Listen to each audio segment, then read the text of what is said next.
ลิปนี้จะมาบอกว่าเฮ็ดจังใดจังสิได้สติกเกอร์งานไว้ทีหลังกูจะเที่ยวว่าสิเป็นสติกเกอร์เวอร์ชัน1เวอร์ชัน2หลายคนทักเข้ามาสอบถามอยากได้ให้บ่ต่ำกว่า30คนน่ะทักเข้ามาโดยเฉพาะเมื่อวานเลยโคตรหลายเลยล่ะการที่จะได้สติกเกอร์1ก็คือเจอกันระหว่างทางเนี่ยสามารถทักขอได้เลยอันเนี้ยผมจัดไปขอจักแผ่นก็ให้ไปเท่านั้นแหละ2เส้นทางที่ผมผ่านหมดเส้นทางหลักเนี่ยขี่ไปเนี่ยบ้านอาจจะอยู่ใกล้เส้นทางบ้านไกลติดถนนดำหรือว่าห่างจากถนนดำบ่ไกลจังซี่แหมผมก็จะอาจจะแวะออกไปให้หรือว่าออกมาหาผมอยู่ข้างทางก็ได้ผมก็จะจอดให้จอดท่าประเทศนี้3แล่นเขามาเอาเลยคือผมจะอัปเดตตลอดว่าผมอยู่ไสอยู่ใกล้เคียงผมเนี่ยก็คือสามารถแล่นเข้ามาเอาได้ทีนี้ผมมีคลิปนี้มาเป็นตัวอย่างสำหรับคนที่อยากได้สติกเกอร์มีหลายคนน่ะ FC ผมนี่เป็นแบบทีมักม่วนว่ะ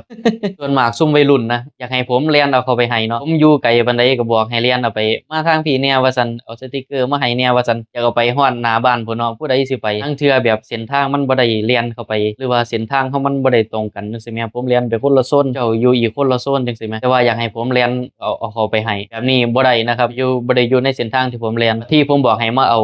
กับบ่มาได้บาดนี้ทีมักม่วนคือผมอยากเอาคลิปนี้มาเป็นตัวอย่างแบบน้องคนนี้แบบโคตรได้ใจผมเลยอะขี่ตากฝนมาเอาพร้อมคือเมื่อวานน่ะผมอัปเดตว่าผมจะไปไสแล้วก็เส้นทางที่ผมผ่านน่ะจะไปไสทีนี้น้องเขาเห็นแล้วปุ๊บเนี่ยเขาก็ทักมาบอกว่าอยากได้สติกเกอร์ผมก็บอกว่าให้มาลัดเอาเลยจะไปถ่ายอยู่หม้องจุดชมวิวเส้นทางไปน้ำตกตาทองทีนี้น้องเขาก็ว่าโอเคฟ้าวขี่รถมาเลยเนาะขนาดฝนตกเลยเมื่อวานน่ะฝนตกบักแฮงนึงขี่มาเสยเนาะบ่ยอมใจคักว่ะฝนตกบักแฮง FC เอ้ยพูดแล้วบาดนี้ ว้าตกแห้งเขาโอ้ยโพดแล้ว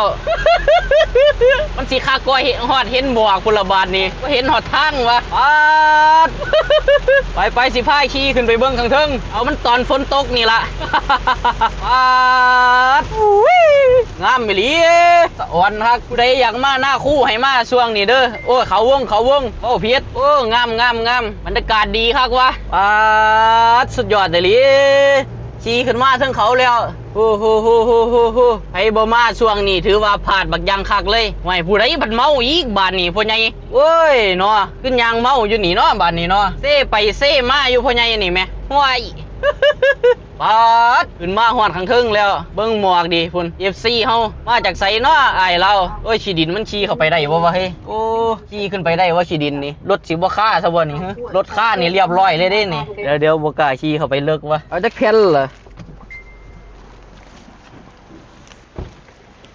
โอ้สวัสดีครับ อยู่ไสก็รถอยู่ข้างหลังมันล้มก็เลยเอาขึ้นอยู่ข้างใต้เอาจักแผ่นครับบ้านอยู่ไกลอยู่บ่เรียนหยังนะเทคนิคครับบ่สร้างกิริครับบ่เอาไปรถ2รถไปใส่ต่อบ้านนี่โอ้เบิ่งรถว่าเฮ้ยบ้านอยู่ไสก็บ้านเส้นนี้บ่แม่นครับไปทางสันแหวนนี่แหละครับบ่อยู่บ้านตะเปือครับบ้านผมอำเภอคำชะอีครับคำชะอี